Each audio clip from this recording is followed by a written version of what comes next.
Hello there and welcome to another gaming vlog. Today I'm going to be talking about Call of Duty Black Ops 2.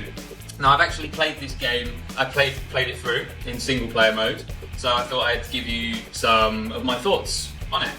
Now obviously Black Ops 2 and Call of Duty Modern Warfare are hugely successful games these days. It's probably going to be the biggest selling game of the year. But I must say that I came away from it a little bit disappointed. I will go as far to say that at times I actually thought it was a little bit boring.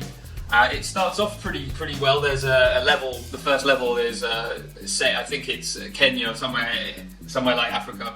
The name leaves me now. But it starts off, you know, you're right in the action, gunning down enemy troops and hitching a ride on armoured cars and things like that, shooting tanks from a helicopter above, you know, all really exciting stuff.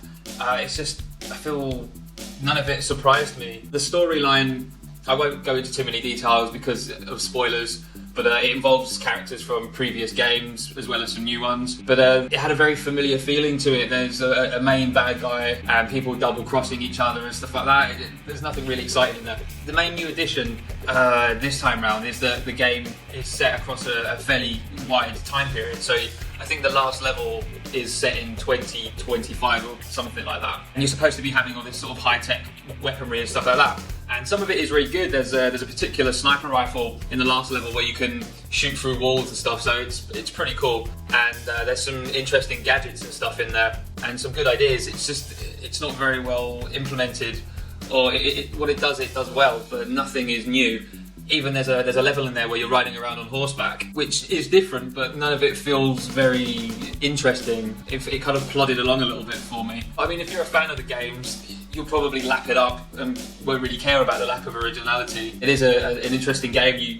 It's Call of Duty. You shoot, you move on, shoot more, move on. I just think it needs to develop a little bit from that. There is a particular level in there where it tries something different, which is you have like a top-down view of the map, and you can, kind of like a strategy title, you can place your troops and armoured vehicles and stuff like that. You can place them in certain areas to defend places and stuff, and it was quite an interesting level, but in the end I found that I would just take all my troops into one area, defend it, go into another. There wasn't a lot of strategy involved, I found, but I mean, at least that tried something new. And unfortunately I haven't tried any of the multiplayer modes because I have no internet in Germany, but from what I've seen on video game web pages and other reviews and stuff, the multiplayer is fantastic. So obviously I can't judge too harshly because I've not tried that. And Call of Duty multiplayer is always a huge part of the game. But I mean, for the single player, for me, if you're a fan, buy the game. If you're new to it, that's probably fine as well. I just think it's becoming a little bit too stale, if I can say stale. It's good enough for what it is. If you go in and don't expect too much, then you're going to get a first-person shooter with lots of explosions and cool weapons and a pretty good storyline. So, you know, overall I'd give it probably 7 or 8 out of 10, possibly more, 7. You know, let me know what you think. The game's out now, so for those that have played it, please feel free to let me know what you think. And thank you for listening.